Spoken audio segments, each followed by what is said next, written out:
Clémentine Autain. Moi, je dis franchement, je suis, je ne sais pas comment on peut dire, mais consternée par l'état de ce débat dans notre pays, parce qu'il devient totalement électrique. Je crois, empêche de penser, bien souvent, parce que chaque mot, il y a quelque chose qui ne tourne pas rond. N'est-ce pas aussi et parce on que mélange... pendant longtemps, la gauche, une certaine gauche, a mis un couvercle sur ces questions-là. Oui, bien sûr. Et non, je pose la question, pourquoi est-ce que c'est si éruptif aujourd'hui? Oui, c'est éruptif. Moi, je vais vous dire, par exemple, vous montriez tout à l'heure Manuel Valls. Je vais vous dire ce qui, moi, me rend un petit peu parfois éruptif, mais je vais garder mon calme. C'est qu'il s'est trouvé, je ne sais pas si vous étiez sur le plateau à ce moment-là, que d'inflation en inflation, Monsieur Valls a raconté que moi, personnellement, j'aurais noué, tenez-vous bien, des accords avec les frères musulmans. Voilà. Donc, je ne sais pas si vous voyez le niveau de délire dans lequel on arrive. Bon. Donc, je dis qu'un ancien... Là, vous personnalisez. Non, je ne personnalise pas. Je dis juste simplement qu'on franchit des caps sans arrêt qui sont liés à des mensonges, qui mélangent toutes les questions, parce qu'il y a une question, comment on combat Daesh ? Comment on combat Daesh ? Et là... ayant la question géostratégique, comment on s'attaque à la Farge, comment notre communauté nationale, c'est-à-dire la République française, son peuple, se mobilise, se rassemble pour faire front face à ce qui est quand même aujourd'hui gangrène notre pays. Mais pardon Clémentine Autain, il y a la question de comment on combat Daesh, il y a aussi la question de comment on protège la laïcité. Oui, mais je vous dis juste que si on pouvait juste ne pas tout mélanger... Je dis juste que si on pouvait ne pas... On n'est pas sur Daesh, on est sur la laïcité. Je vous dis juste que si on pouvait ne pas tout mélanger, parce que... En 2015, il y a eu une manifestation où la France répondait. En 2015. Oui, bien sûr, et j'y étais, bien entendu. Amine Montchalin, sur ce débat... est-ce que depuis, ce que je veux dire, c'est que pourquoi est-ce que depuis, on a des débats qui s'entremêlent les uns les autres, et que la laïcité, si on veut la protéger, et je peux vous dire que nous, dans notre programme, on est des défenseurs de la loi de 1905, rien que la loi de 1905, toute la loi de 1905. On est d'accord avec cela.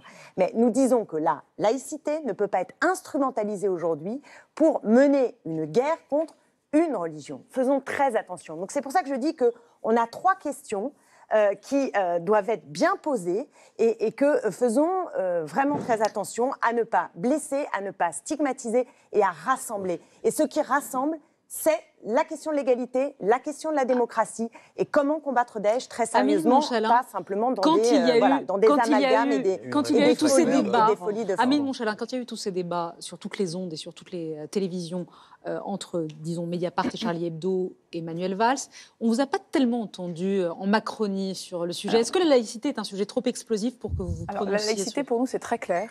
C'est un équilibre, le fruit d'une histoire et qui permet à la France d'être la France. Qu'est-ce qu'elle dit, cette loi? La loi de 1905, qui pour moi est un élément de notre patrimoine commun. Elle nous dit d'abord, c'est d'abord la liberté de conscience. Chacun dans notre pays peut croire ou ne pas croire. Chacun doit avoir les moyens d'exercer sa religion, d'avoir des lieux de culte décents, d'avoir le droit de croire et de ne pas croire. Ce qui est intéressant, c'est que cette loi de 1905, elle nous dit quoi? Elle nous dit la loi de la République, c'est la limite de toutes les religions. À partir du moment où une religion a 2 dévoiements pour moi essentiels, si jamais elle se politise, et si jamais elle cherche une visibilité qui est bien au-delà de sa religion, alors la République a des lois qui l'empêchent. Vous entendez Mais la ligne? La loi de 1905, elle dit autre chose. Elle dit que les religions ont leur place dans la société. Et on ne doit pas nier l'existence culturelle. Les religions ont des choses à nous dire. On doit les écouter pour ce qu'elles sont. Elles ne sont pas prosélytes. Et je pense que c'est ce cadre-là qu'on est très clair, on le repose, on y est très attaché. Et donc quand j'entends dire que bien sûr que si la religion devient un vecteur politique, devient un vecteur de violence, devient un vecteur qui attise la haine de l'autre... Est-ce que c'est le cas aujourd'hui? Est-ce que c'est le cas aujourd'hui? Moi, personnellement, je pense... Concernant l'islam politique, pour poser la question clairement. La France est la caisse de résonance d'un conflit mondial qui fait des milliers de morts dans des centaines de pays. Et donc la France est cette caisse de résonance. À partir du moment où la loi de la République, la haine de l'autre, la violence s'exerce sur notre territoire, notre arsenal de lois doit s'appliquer pleinement. C'est pour ça que dans la loi contre le terrorisme, on dit tout lieu, quel qu'il soit, où on profère la violence et la haine de l'autre, doit être fermé. Et c'est très clair. Donc la loi de laïcité, c'est la permission de notre pays de rester la France où chacun peut vivre sa religion et vivre en harmonie, avec la limite très claire que la loi s'applique à tous. Est-ce que vous diriez que la vision de la laïcité de Manuel Valls est trop rigoureuse, que vous avez une vision un peu plus souple de la laïcité? Il se trouve que j'ai eu beaucoup d'échanges avec Manuel Valls ces derniers jours. Quand je l'entends, lui et moi, discuter des choses, on n'y arrive pas forcément par les mêmes mots, mais je pense qu'on a une conviction profonde qui est ce que je viens de vous dire. La loi de 1905 est un équilibre et la loi de la République doit s'appliquer. Quand je l'entends sur les plateaux, je pense qu'il y a une forme, effectivement, de vocabulaire qui, parfois, laisse à penser des choses qui ne sont pas la ligne qui est la nôtre, en marche, de construire une société harmonieuse. Ce n'est pas un idéal utopique. On ne peut pas construire une société où on croit au progrès si l'harmonie entre chacun avec ce qu'il est comme constituant de sa personnalité. La religion est un processus de personnalité. Il faut qu'on puisse le vivre librement. Pascal Bruckner. Oui, alors contrairement à Clémentine Autain, je trouve que ces débats que vous trouvez trop vifs sont excellents. Ça veut dire que la France a quand même une qualité unique dans l'ensemble du monde occidental. C'est que nous sommes le seul pays à avoir imposé la laïcité et à avoir mis un frein aux grandes religions. Et qu'est-ce que c'est que la laïcité ? C'est aussi l'égalité de traitement des religions entre elles. C'est-à-dire que ce qui est autorisé au judaïsme, au christianisme, à l'islam, doit l'être de la même façon. Et si je n'utilise jamais le mot islamophobie, c'est que ce mot amalgame pour moi deux sens très différents. La persécution des croyants, qui est un délit, qui est un crime, et le droit de remettre en cause la religion, qui était un droit universel. Et je remarque simplement, si on s'en tient au fait, est-ce que depuis les attentats, on a égorgé un imam dans sa mosquée ? Non. Qui a été égorgé ? Un prêtre catholique, le père Hamel, à Saint-Étienne-du-Rouvray. Est-ce que des catholiques extrémistes sont entrés dans des mosquées en disant « convertissez-vous à la vraie foi » ? Non, mais il y a 8 jours, à Verdun, 2 jeunes musulmans sont entrés dans un carmel en intimant aux religieuses de se convertir. Est-ce qu'on a tué des musulmans parce qu'ils sont musulmans ? Je ne crois pas. En revanche, 10 Français de confession juive ont été tués depuis Ilan Halimi jusqu'à Sarah Halimi parce que juifs par des extrémistes musulmans. Moi, ce sont quand même des faits qui me posent problème. Et donc, je ne vois pas comment on peut passer à côté. Yacine Bellatar, Clémentine Autain, Bernard Kouchner, un dernier tour de table. Vous prenez à chaque fois des faits isolés pour dire que ce sont des faits 10 majeurs. personnes tuées, moi, moi, je ne trouve pas ça un fait isolé. Non, mais il y a 5 millions de musulmans en France. Est-ce que les 5 millions, vous pensez, sont d'accord avec tout ce que vous venez d'énumérer ? Je parle des extrémistes. Bon, à un moment, vous savez, l'indignation, elle est totale, en tant que Français même. Après, on est de confession, mais en tant que Français, l'indignation de tout ce que vous venez de dire. Ah bon, moi, ce qui m'a dit, Moi, c'est hier, qu'on j'ai ait joué tué des gens. à Toulouse, hier soir. J'ai joué à Toulouse, dans ma salle, j'avais des Français de confession juive et musulmans. Est-ce qu'on souligne que depuis l'atrocité qu'a fait Mohamed Merah, les Toulousains ont fait preuve d'un sens collectif et commun de dire on ne va pas se mettre sur la gueule et on va être représentatif d'une France qui est harmonieuse. Ce qui est intéressant avec la laïcité, et moi c'est ce qui me dérange, c'est que moi j'ai 35 ans, je me suis battu pendant 30 ans politiquement, on s'est retrouvés sur des combats communs, notamment avec Clémentine, parce qu'on m'avait confisqué un mot, c'était patriote. C'était le mot du FN, quand on disait patriote. Et oui, moi, je suis fier d'être patriote, de m'appeler Yacine Bellatar, tout en étant musulman. Je suis fier de mon drapeau, je suis fier de tout ce qui est mon pays. Et là, qu'est-ce qui vous frustre ? Et là, c'est que Valls est en train de me confisquer le mot laïcité. Comme s'il l'avait déposé à l'INPI. C'est pas son concept, c'est le concept d'un Bernard pays Kouchner. et surtout d'un homme qui s'appelle Aristide Briand. Amélie Mouschalin, Moi, Clémentine je ne Autain. crois pas du tout qu'il confixe quoi que ce soit.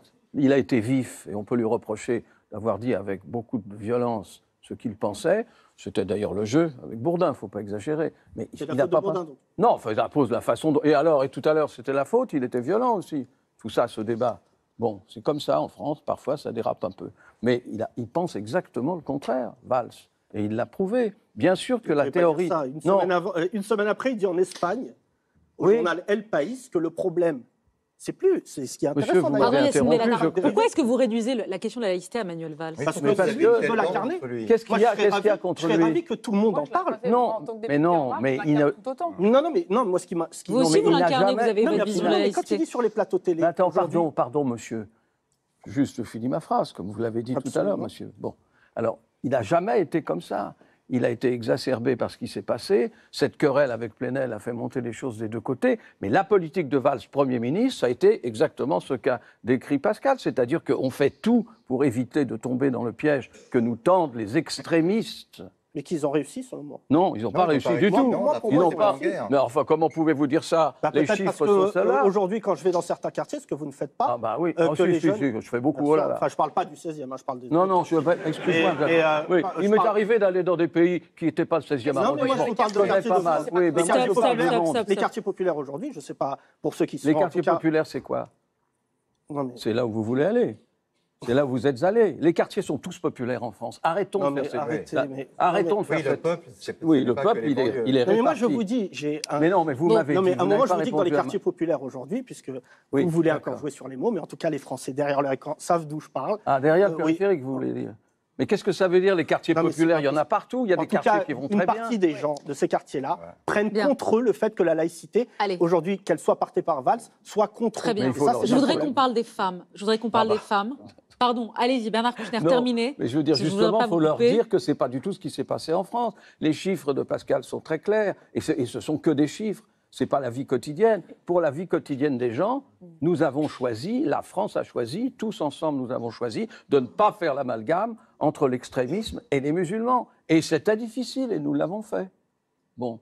Et c'est Amélie pas Montchalin. seulement en France que ça se Non, passe. Amélie dans Montchalin, d'un cette mot. ligne-là, je pense que dans vos mots, Pascal Bruckner, je préférerais, si je peux me permettre, qu'on dise qu'il y a le terrorisme, Oui, qu'il y a bien sûr. l'importation d'un On peut conflit dire qui ça, se bien passe hors de nos frontières et qui effectivement fait des victimes et qui fait beaucoup de victimes qui sont... Et la loi, et c'est pour ça qu'on a fait des lois contre le terrorisme, etc., c'est un sujet. Et que le sujet de l'harmonie et de la cohésion sociale L'harmonie. qu'on crée... Mais parce que, comme le dit très bien, il y a 5 millions de musulmans qui se sentent étrangers de ça.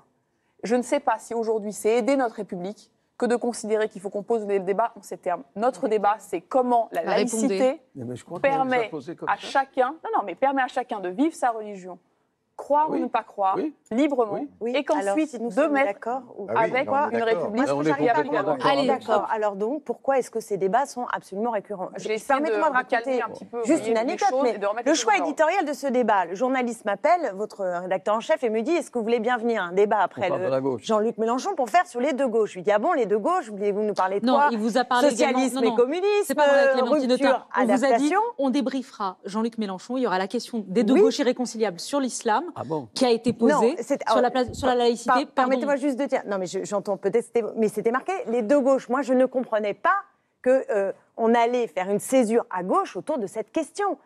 Le débat qu'on peut avoir, continuer d'avoir, historique, il est sur rupture, adaptation, il est sur des tonnes de sujets, mais je ne crois pas que cette entrée-là nous permette de nous remettre sur pied, ni à l'échelle du pays, avec ces entrées-là et ces mélanges, parce que vous me disiez, on parle laïcité, mais enfin, M. Bruckner nous parle de terrorisme, puis ensuite, on en arrive aux musulmans. Enfin, vous voyez bien que tout cela... Non, mais je dis juste que faisons très attention, prenons soin de notre société et essayons aussi, je parle là aux éditorialistes, à ceux qui font des choix dans la façon dont on traite les questions, de savoir de quoi on parle. Les Français Allez. en ont assez D'un de ce mot débat. encore, Pascal Bruckner, Non, mais, donc, sur le choix de vos mots, Voilà, qui sur le choix de mes manifestement heurtent, qui n'ont pas, qui n'ont braquent pas plu, peut-être mais certains. Yacine Bellatar se dit représentant des quartiers populaires. Non, mais et pas qui- du tout. Non, non, mais vous parlez au nom des quartiers populaires. Mais pas donc- du tout. Et vous dites que les musulmans Non. se sentent stigmatisés. Moi, je crois que ce qui caractérise la France en C'est le 2017, c'est que c'est un pays qui est détesté par les extrémistes parce que justement, elle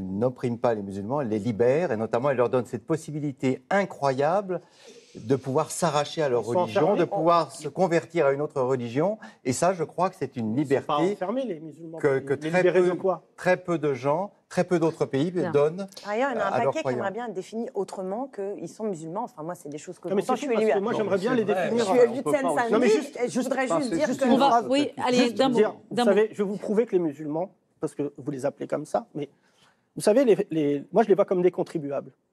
Si ce soir vous voulez dire aux musulmans que c'est une catégorie à part entière, ils seront exonérés ce soir d'impôts, et je pense que Emmanuel Macron va vous appeler très vite. Vous savez, c'est eux qui payent les dodanes, les crèches, les écoles, Comme tout le monde. et le taxi qui va vous ramener chez vous parce qu'on est sur le service public. Les musulmans payent tout ça, et par conséquent, ils sont favorables à cette laïcité, de manière, non pas en disant bah, je paye, ils sont d'accord avec la promesse, les valeurs du pays. Donc, quelque part, les musulmans, comme vous les appelez, payent cette laïcité. Ils vont à l'école sous un calendrier qui est judéo-chrétien. Bien. Je suis d'accord et je pense qu'il y a l'immense majorité des Français musulmans sont laïcs et heureux de vivre ici, mais il y a une minorité qui veut les travailler pour... Mais ça s'appelle Entrer en le contact terrorisme, avec. ça non, pas les s'appelle le terroristes, il y a djihadisme. aussi l'islam politique, c'est les frères Oui, musulmans, et c'est c'est- les et il y a wahhabites. Il n'y a pas et tous d'islam les politique en salafistes. France. À chaque Si. fois que quelqu'un Si, s'est si, il y a présenté de sous un l'islam islam politique, il y a L'UOIF, déjà eu c'est les des frères élections. musulmans, vous Non, mais pouvez pas si vous nier. voulez, mais l'UOIF, ils ne sont pas à table. Et aujourd'hui, je vous dis que Non, les ils sont pas musulmans à table n'ayant ce soir, pas, mais enfin, n'ayant ils pas sont de là, ils ont- clergé, n'ayant pas de ont- clergé, ils ont chaque un certain- musulman n'est pas en lien direct avec une association cultuelle à partir du j'espère. moment où il le gère de lui-même. Messieurs- Donc ne parlez pas d'islam politique si l'islam politique, Si. aujourd'hui, Messieurs. personne ne le renvoie. Messieurs,